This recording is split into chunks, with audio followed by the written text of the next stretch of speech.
అందరికీ జై భీములు. మరి గవర్నమెంట్ పాఠశాలలు పేదలకు వారి విద్యాభివృద్ధికి దోహదం చేసే దేవాలయాలు. మరి అలాంటి దేవాలయాల చుట్టూ చెత్త పేరుకుంటుంది. ఎలా? సొసైటీ బాధ్యత లేని సమాజం వల్ల గవర్నమెంట్ పాఠశాలలు మురికి కేంద్రంగా తయారవుతున్నాయి.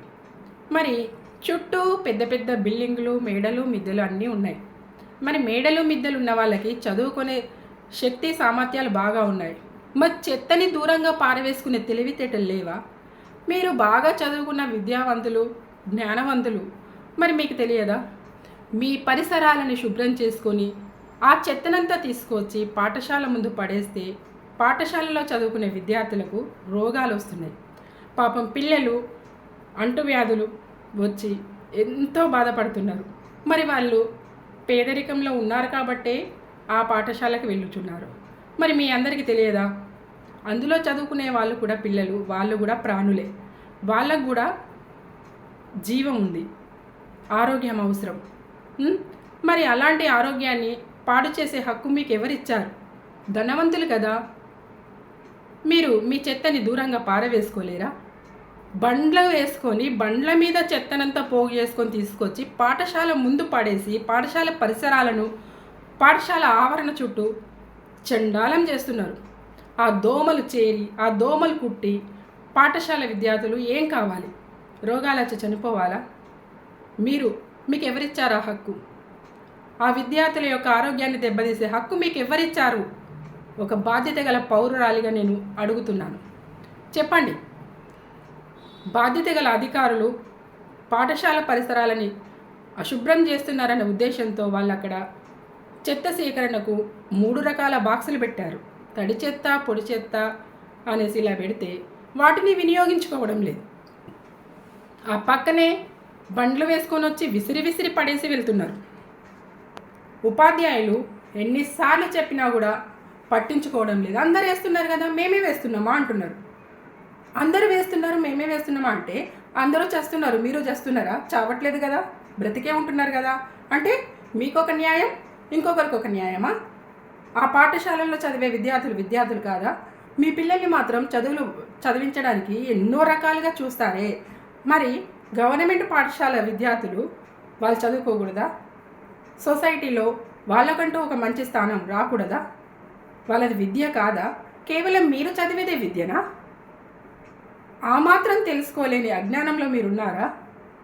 మీ పిల్లలకు అన్ని సౌకర్యాలున్న బల్లో చేర్పిస్తున్నారు. మరి అలాంటి సౌకర్యాలను కొనలేని పేద తల్లిదండ్రులు వారి పిల్లలకు గవర్నమెంట్ అందిస్తున్న పేద విద్యాలయంలో చదివించడానికి పంపిస్తున్నారు. మరి మీరేం చేస్తున్నారు? వారి యొక్క విద్యకి ఆటంకాలు కల్పిస్తున్నారు. అలా ఆటంకాలు కల్పించడం అనేది మీ సామాజిక న్యాయమా? మీకు తెలియదా? ప్రభుత్వాన్ని ప్రశ్నిస్తారు, మా హక్కులు మాకేమిచ్చారని. మరి ఇదేంటి? హక్కులు అడుగుతున్నారు, బాధ్యతలు తెలియదా మీకు?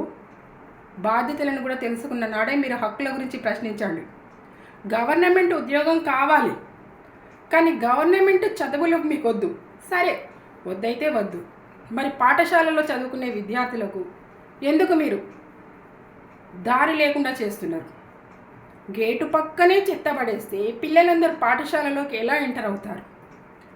పశువులన్నీ అక్కడ చేరి, కుక్కలు, వీధి కుక్కలు అక్కడ జమ అవ్వడం వల్ల పిల్లలు భయభ్రాంతులకు గురవుతున్నారు.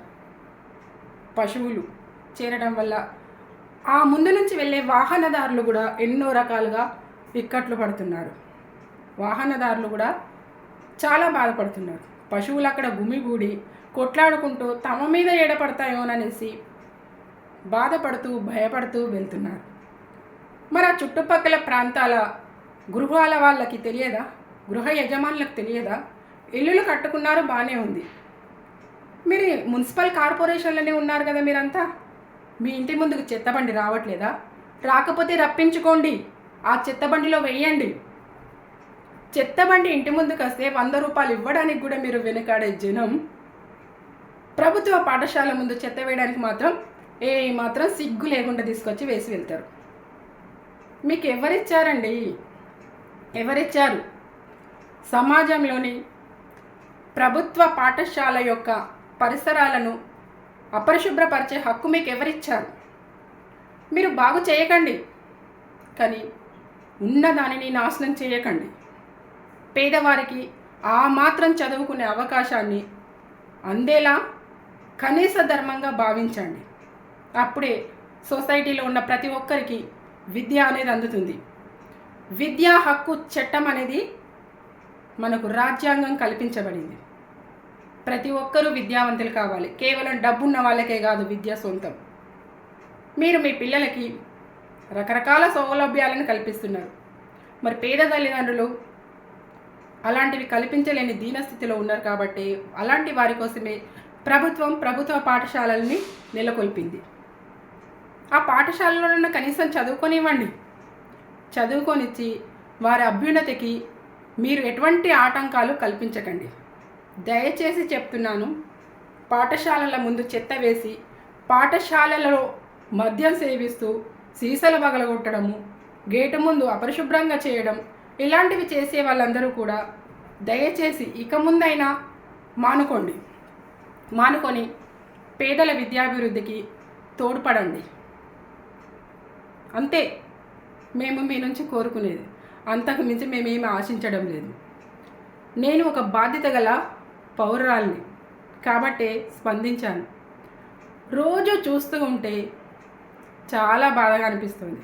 ఆ పాఠశాలకు వెళ్ళే విద్యార్థులంతా భయభ్రాంతులకు గురవుతూ గేటు నుంచి లోపలికి వెళ్తున్నారు.